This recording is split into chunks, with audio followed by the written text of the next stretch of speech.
Selamat datang di Tinta Hitam Channel. Di video yang pertama ini Tinta Hitam akan mengangkat cerita mistis tersesat di Curug Lawe. Tapi sebelum dimulai Tinta Hitam minta dukungannya kepada teman-teman dengan klik tombol subscribe, like, komen dan bagikan ke teman-teman kalian agar Tinta Hitam lebih semangat untuk memberikan cerita-cerita terbaru. Baiklah, cerita mistis dimulai.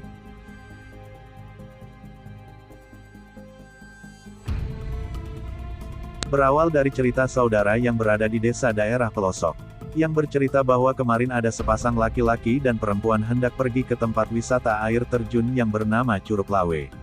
Dan kejadian ini baru saja terjadi setelah Lebaran tahun 2021. Mereka berasal dari luar kota dan jarak yang mereka harus tempuh dari rumah mereka sampai tempat Curug Lawe kurang lebih 2 jam. Mereka menggunakan Google Maps sebagai arah penunjuk jalan. Setelah 2 jam lebih mereka akhirnya sampai ke gerbang Curug Lawe. Dan tak lama mereka masuk tanpa membayar tiket. Karena memang Curug Lawe ini baru saja diresmikan tapi belum mulai beroperasi. Sebelum mereka belum sampai ke tempat yang dituju, mereka bertemu dengan persimpangan jalan yang membuat mereka bingung mau ambil jalan yang mana, dan kebetulan di dekat persimpangan itu ada nenek-nenek yang sedang duduk. Tanpa rasa curiga atau merasa aneh mereka pun akhirnya bertanya kemana arah jalan menuju Curug Lawe kepada nenek tersebut, dan segera si nenek itu menjawab sambil menunjuk menyuruh mengambil arah kanan. "Mas, ini kita ambil arah ke kiri apa ke kanan ya mas? Aku juga tidak tahu deh." Mas, itu ada nenek-nenek, coba kita tanya aja yuk, pasti dia orang asli sini." "Oh, iya, ayo kita tanya." "Maaf mbah, numpang tanya, kalau mau ke arah Curug Lawe kemana ya mbah?" "Oh ya nak, ambil ke kanan aja, lebih cepat." "Oh nggih mbah, matur suwun." Tanpa basa-basi mereka langsung pergi sesuai apa yang nenek itu arahkan.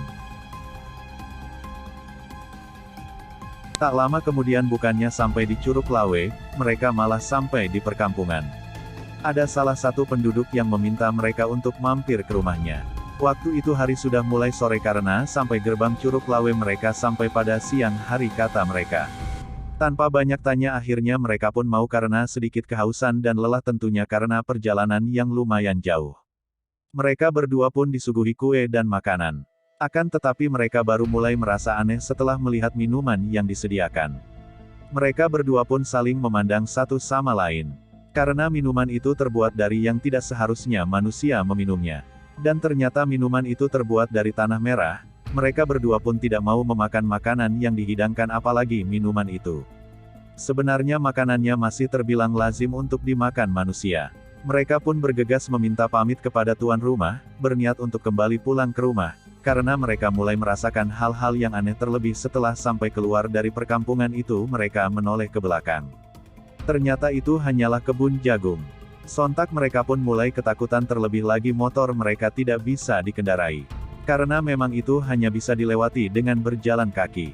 Jangankan motor matic, motor trail saja tidak bisa sampai ke tempat itu karena kondisi jalan yang lereng dan berundak. Tanpa banyak kata mereka pun berteriak, "Tolong, tolong, tolong." Karena waktu itu masih hari raya Idul Fitri masih jarang warga setempat yang pergi ke perkebunan mereka. Paling hanya untuk mencari rumput itu pun pagi. Sedangkan waktu itu sudah sore hari. Tanpa lelah mereka berteriak meminta tolong. Karena tidak ada orang yang kunjung datang. Mereka berdua mulai ketakutan dan si wanita ini mulai menangis. Demikian cerita mistis tersesat di Curug Lawe part 1. Nantikan cerita mistis tersesat di Curug Lawe part yang kedua. Dan jangan lupa dukung channel ini dengan cara klik tombol subscribe dan tekan tombol lonceng agar teman-teman akan dapat notifikasi cerita mistis terbaru dari Tinta Hitam. Terima kasih.